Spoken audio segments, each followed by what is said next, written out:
वह नियंत्रित हुआ है, इस सरकार की नीयत पे निर्भर करता है कि सरकार उसको नियंत्रित करने के लिए किस प्रकार के कार्यक्रम, राजनीति करना अपना विषय है, वही मैं कर रहा हूँ, वो उसके मैं भी वास्ते के मुद्दे पे चर्चा करूंगा। लेकिन मैं एक बात उनको बता रहा, ऐसे ही आप लोगों को पता ही नहीं होगा थारू क्या होता है। थारू एक ट्राइबल है, जनजाति है, और थारू जनजाति भारत नेपाल बॉर्डर पर यानी उत्तर प्रदेश के बॉर्डर क्षेत्र में ये जनजाति निवास करती है। आपके सिद्धार्थ नहीं बताना आवश्यक है, इस समझ में आए हुए नहीं, आपको जानकारी इसलिए आवश्यक है पूरी जनजाति हम गिना सकते हैं मानवत पूरी, जब आपका नंबर आएगा जरूर बोलेगा। लेकिन मैं आपके मामले सदस्य से बोल रहा हूँ जो एमएलसी तो हुए हैं लेकिन उनको मालूम नहीं कि उत्तर प्रदेश में निवास करने वाले कौन कौन लोग हैं।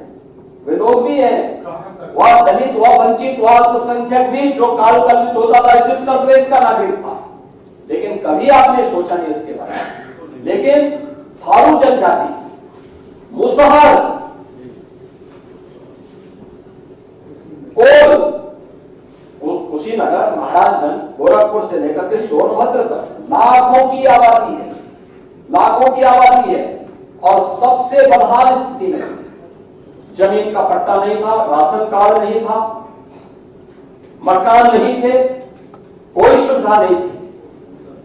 गौर जनजाति हो, चेरो हो, या जितनी भी अन्य जनजातियां हैं, इन सभी को पहले चरण में सिचुएशन बंटान दिया है।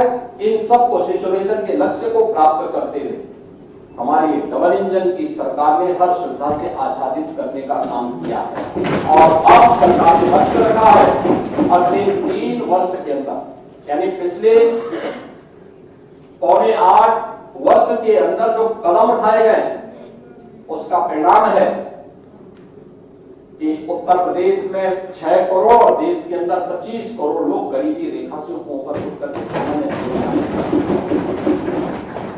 और अगले 3 वर्ष के अंदर हमने तय किया है, जिसमें हमारा सर्वे का काम पहले चरण का संपन्न हो चुका है, जिसमें 13.5 लाख ऐसे परिवार चिन्हित किए गए हैं जिन परिवारों को हम लोग सिचुएशन के लक्ष्य तक पहुंचा करके उसकी मिनिमम वार्षिक आय 1.5 लाख, 1.25 लाख से 1.5 लाख पहुंचाने के कार्यक्रम को आगे बढ़ाने जा रहे हैं। जीरो पॉवर्टी के लक्ष्य को प्राप्त करने यह एक नया अभियान सरकार आगे बढ़ा रही है, जिसको लेकर के हम लोगों ने अपने बजट भाषण में भी इसके लिए जो व्यवस्था की है उसके बारे में हम आज चर्चा करेंगे।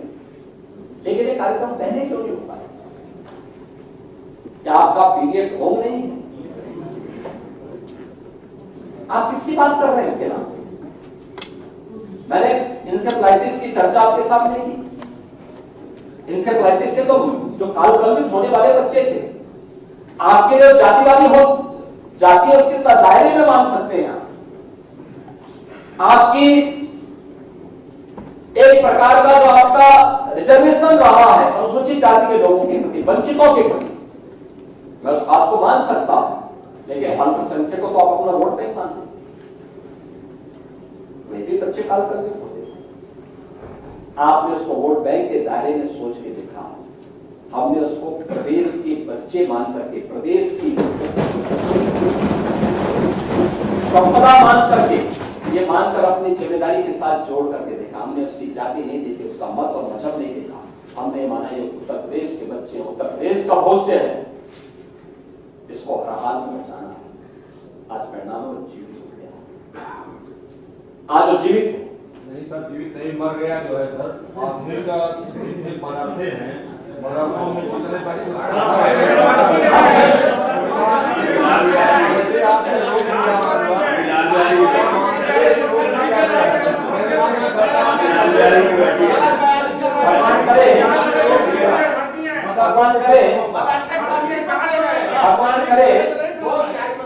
भगवान करे आपकी दुर्भावना उन लोगों तक न पहुंच गई है सर।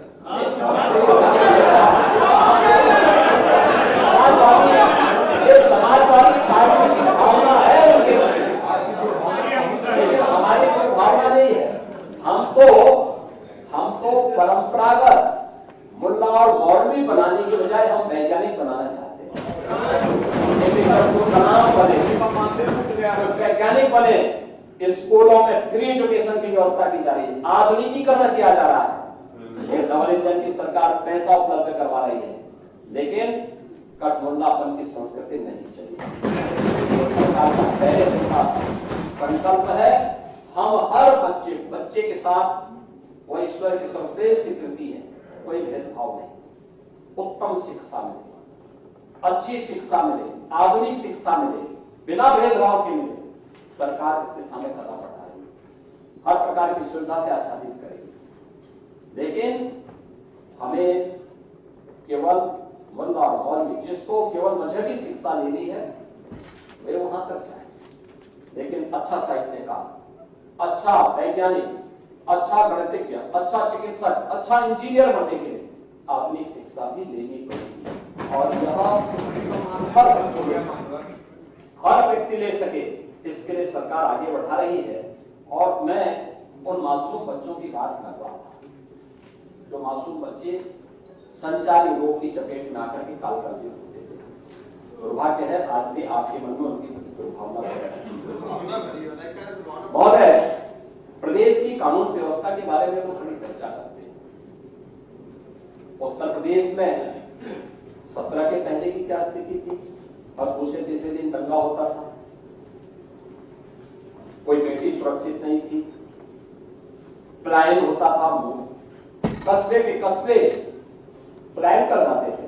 लेकिन 2017 के बाद जो व्यवस्था आई है, और मैं अगर एनसीआरबी के ही आंकड़ों को यहां पर दूं, एनसीआरबी के आंकड़े बताते हैं 2016 की तुलना में अपराधों में प्रतिवर्ष उल्लेखनीय कमी आई है। डकैती में 84.41%, लूट में 77.43%, हत्या में 41.01%, बलवा में 66.40%, फिरौती के लिए अपहरण की घटना में 54.72%, दहेज हत्या में 17.08% और बलात्कार में 26.15% की कमी आई। अब FIR ऑनलाइन भी हो रहे हैं, FIR ऑनलाइन हो रहे हैं, आपके समय में नहीं हो रहे। 8 वर्षों में आज जो प्रदेश के अंदर हमने रिफॉर्म किए, देखिए 1973-74 से चल रहा था पुलिस कमिश्नरेट सिस्टम लागू होने के, कोई हिम्मत नहीं करता। हमने 7 जनपदों में पुलिस कमिश्नरेट सिस्टम लागू किया है। प्रदेश की राजधानी लखनऊ में किया है, कानपुर में किया है, वाराणसी, आगरा, गाजियाबाद, गौतम बुद्ध नगर, प्रयागराज, ये सभी पुलिस कमिश्नरेट सिस्टम लागू हो चुका है। देवबंद, बहराइच, अलीगढ़, कानपुर सहित अन्य जनपदों में एटीएस की फील्ड यूनिट का गठन हुआ है। 3 पीएससी की बटालियन गठित हुई है, महिला बटालियन गठित हुई है। लखनऊ वीरांगना उदा देवी के नाम पे, गोरखपुर वीरांगना झलकारी बाई के नाम पर, और बदायूं ये भी वीरांगना के नाम पर, ये भी एक नई पीएससी बटालियन का गठन करने का काम सरकार ने किया। बलरामपुर, जालौन, मिर्जापुर, सांवली, बिजनौर और उसमें संभल भी जुड़ने जा रहा है। इसमें पीएससी की नई बटालियन का गठन हम लोग। उत्तर प्रदेश की 6 वाहिनियां स्पेशल सिक्योरिटी फोर्स की गठित हुई है। नार्कोटिक्स टास्क फोर्स का भी हम लोगों ने प्रदेश के अंदर गठन किया। साइबर क्राइम मुख्यालय लखनऊ में एडवांस साइबर फॉरेंसिक लैब, 18 जो कमिश्नरी हैं जिन्हें पुलिस के जिससे रेंज कहते हैं, इनमें बेसिक साइबर फॉरेंसिक लैब और 57 जनपदों में साइबर क्राइम थानों की स्थापना के कार्य को आगे बढ़ाते हुए हर थाने में साइबर हेल्प डेस्क भी उपलब्ध करवाए गए। उत्तर प्रदेश में फॉरेंसिक साइंस इंस्टीट्यूट का गठन किया जा चुका है, उसके सत्र भी गत वर्ष से प्रारंभ हो चुके हैं। और अब तक हम लोगों ने पिछले 8 वर्ष में 1,56,000 पुलिस कार्मिकों की भर्ती सफलतापूर्वक की है। और अब वर्तमान में 60,200 पुलिस कार्मिकों की भर्ती की प्रक्रिया, अब ये मेडिकल और फिजिकल के क्रम में चले, अब 1 महीने के करीब 60,000 की भर्ती पूरी हो जाएगी, फिर ट्रेनिंग में चले जाएंगे और इसके बाद 30,000 नई भर्ती की प्रक्रिया को हम आगे बढ़ाने जा रहे हैं। ये पुलिस की भर्ती के साथ साथ हम लोगों ने पुलिस की अवस्थापना सुविधाओं को भी आगे बढ़ाया। आज किसी भी जिले में आप जाएंगे, जो ऊंची बिल्डिंग होगी उस जिले की, वह मान के चलिए कि पुलिस के बैरक है। ये हर जिले में, यानी हम काम तो देने की बात करते थे लेकिन उनको अवस्थापना सुविधाएं नहीं देते थे। आज हमने उस सुविधाएं देने प्रारंभ किया, हर थाने में भी व्यवस्था दी है। एपीएस को अत्याधुनिक तकनीक और आधुनिक अस्पताल भी प्रदान किए गए हैं। उसी का परिणाम है कि 17 से अब तक 130 आतंकवादी को और बड़े पैमाने पर बांग्लादेश के रोहिंग्या को भी इन्होंने गिरफ्तार करने का काम किया है। 17 में PRB 112 की जो रिस्पॉन्स टाइम 25 मिनट 42 सेकंड थी, आज वो घट करके 7 मिनट 24 सेकंड हुआ है।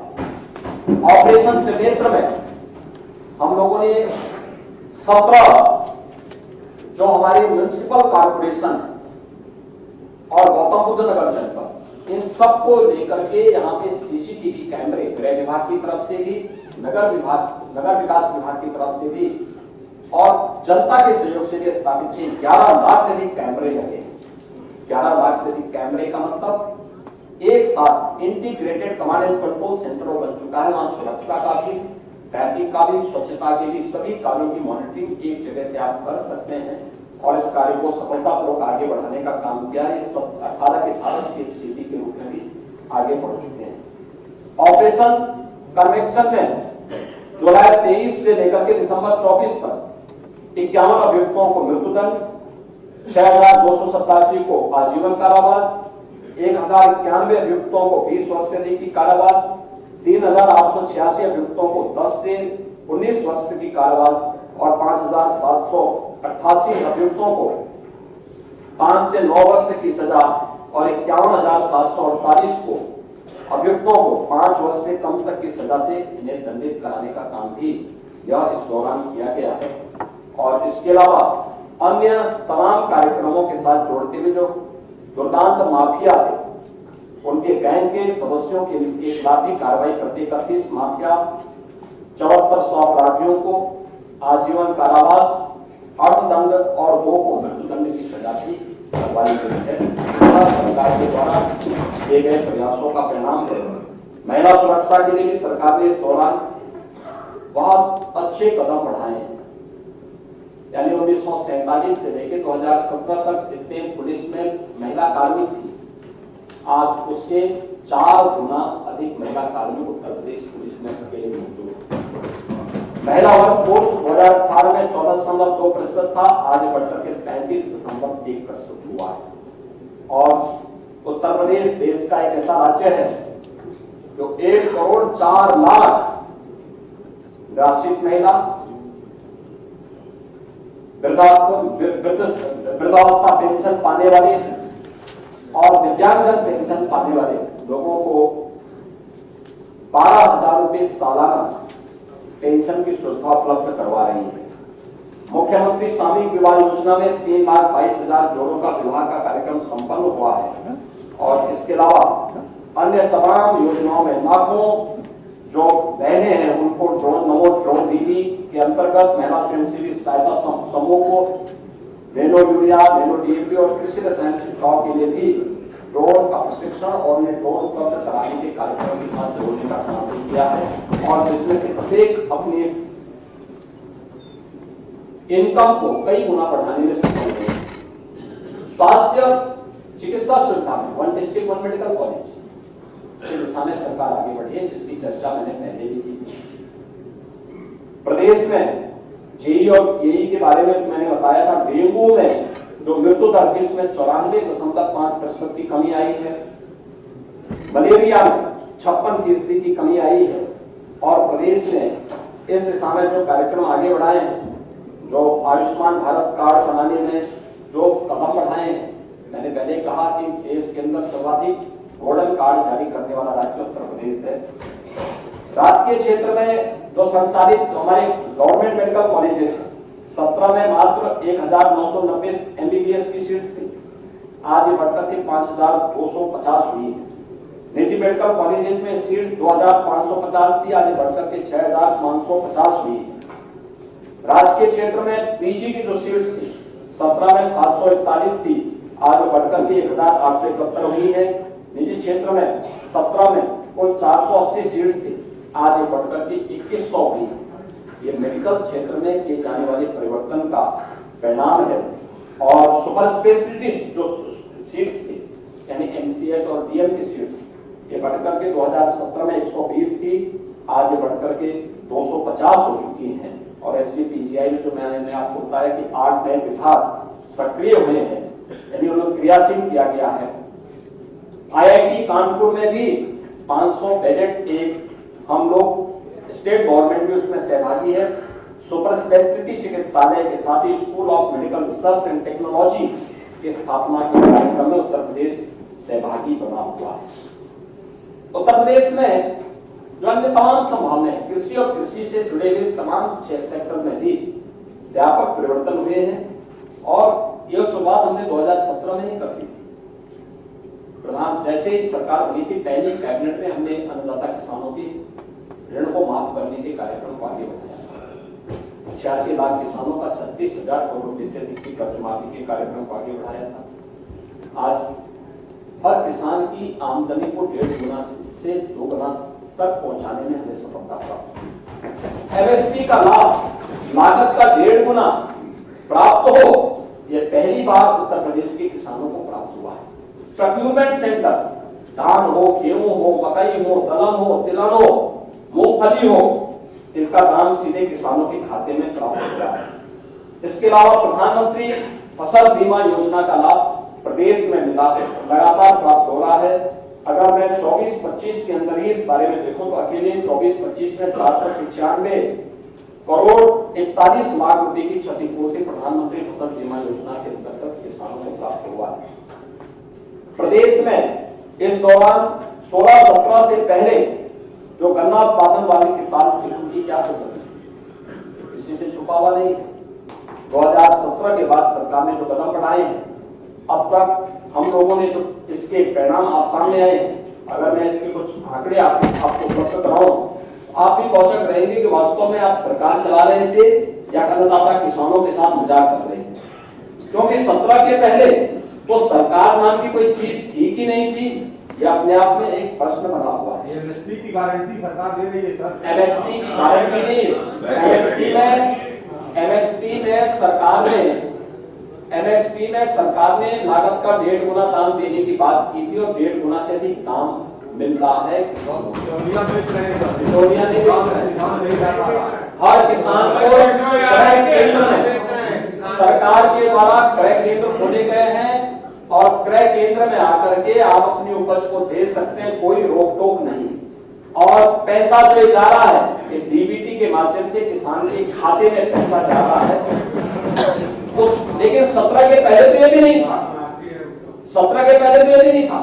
अकेले गन्ना किसानों के लिए हम लोगों ने अब तक 2,73,000 करोड़ रुपए का गन्ना मूल्य का भुगतान गन्ना किसानों के खाते में डीबीटी के माध्यम से हुआ है। और अगर मैं इसको 1995 से 2017 के बीच 22 वर्षों में वे कुल गन्ना मूल्य भुगतान की तुलना करूं तो यह लगभग 60,000 उससे भी अधिक है। यानी 7.25 वर्ष में उतना गन्ना मूल्य का भुगतान हुआ है जितना 22 वर्ष में आप लोग नहीं कर पाए और उससे भी 60,000। इसके अलावा इस दौरान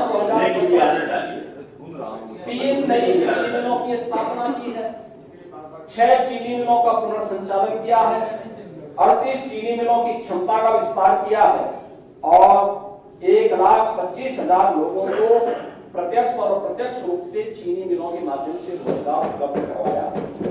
इसके अलावा महिला स्वयंसेवी सहायता समूहों के माध्यम से भी 60,000 महिलाओं को इसके रोजगार के साथ जोड़ा गया है। 285 खानसानी इकाइयों की स्थापना करके 41,800 लोगों को प्रत्यक्ष रोजगार के साथ जोड़ने का काम किया है। और इस दौरान चीनी उत्पादन में, गन्ना उत्पादन में, इथेनॉल उत्पादन में भी उत्तर प्रदेश देश के अंदर नंबर 1 राज्य के रूप में फिर से स्थापित हुआ है। 120 चीनी मिलों का संचालन आज उत्तर प्रदेश के अंदर हमारी ये सरकार सफलतापूर्वक संचालित करते हुए अन्नदाता किसान के जीवन में परिवर्तन लाने का काम कर रही है।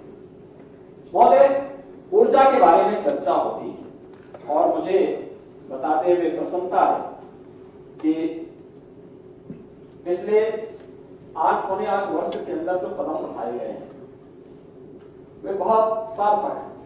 यानी आजादी के पहले से लेकर के और 2017 तक कुल 1,28,494 मजदूरों तक बिजली पहुंच पाई और 2017 से अब तक जो बिजली पहुंची है वह पहुंची है, हम लोगों ने अब तक जो पहुंचाई है वो पहुंचाई है लगभग 1,21,000 मजदूरों में 8 इसमें विद्युत कनेक्शन देने के कार्यक्रम को भी सरकार ने आगे बढ़ाने में 12 से 17 के बीच में कुछ 8 लाख लोगों को कनेक्शन मिला था वो पैसा देकर और 17 से अब तक 1,65,00,000 लोगों को फ्री में कनेक्शन उपलब्ध। विद्युत की आपूर्ति 14 के पहले यानी 2012 से 17 के बीच में क्या था किसी से छुपा हुआ नहीं है। लोग ये बोलते थे कि जहां से सड़कों पे गड्ढा दिखाई दे और सायंकाल जहां से अंधेरा प्रारंभ हो तो मान लो उत्तर प्रदेश की सीमा है। ये 17 के पहले की मान्यता थी, लेकिन आज ऐसा नहीं। आज आप कहीं भी चले जाइए, बलिया से बिजनौर तक चले जाइए, सिद्धार्थ नगर से चित्रकूट तक चले जाइए, आप सोनभद्र से सहारनपुर तक चले जाइए, आप आगरा से चंदौली तक चले जाइए, रात्रि में आपको सर्वत्र बिजली दिखाई देगी, चमकती हुई बिजली दिखाई देगी। मौसम है जैसे आपको हर झोपड़ी में भी, हर वंचित के घर में भी रोशनी दिखाई देगी। बिना भेदभाव के सरकार बिजली दे रही है। जिला मुख्यालयों में 24 घंटे की बिजली की आपूर्ति, तहसील मुख्यालयों पे 30 से 22 घंटे और ग्रामीण क्षेत्र में 18 से 20 घंटे की विद्युत की आपूर्ति सरकार कर रही है। इसके अलावा बिजली की खपत का अंदाजा आप इसी से लगा सकते हैं कि 2016 के पहले जो पीक इनका होता था पावर का सप्लाई का और कुल 16,000 मेगावाट तक पहुंचता था। आज ये लगभग 33,000 मेगावाट तक पहुंचता है। यानी हम लोग इस दौरान प्रदेश सरकार ने विद्युत उत्पादन के लिए तमाम कदम बढ़ाए, लेकिन इसके साथ साथ ग्रीन एनर्जी भी यानी सोलर एनर्जी को भी हम उत्पादन कर सकें इसके लिए सरकार ने अनेक कार्यक्रम बढ़ाए हैं। ट्रांसफार्मर के लिए भी और पावर जनरेशन के लिए भी सरकार के द्वारा अनेक कदम उठाए गए हैं, जो उत्तर प्रदेश जैसे राज्य में ढेर सारी उन संभावनाओं को आगे बढ़ाने के लिए मील का पत्थर साबित होगी। इंफ्रास्ट्रक्चर के लिए सरकार ने इस दौरान बहुत कदम बढ़ाए। मुझे बताते हुए प्रसन्नता है इस सदन में कि उत्तर प्रदेश गंगा एक्सप्रेसवे बनने के बाद देश का 55% एक्सप्रेसवे उत्तर प्रदेश के पास हो। सबसे अच्छा रेल नेटवर्क उत्तर प्रदेश के पास, सबसे अच्छी मेट्रो सिटी उत्तर प्रदेश के पास, 6 सिटी में हमारी मेट्रो का संचालन हो रहा है।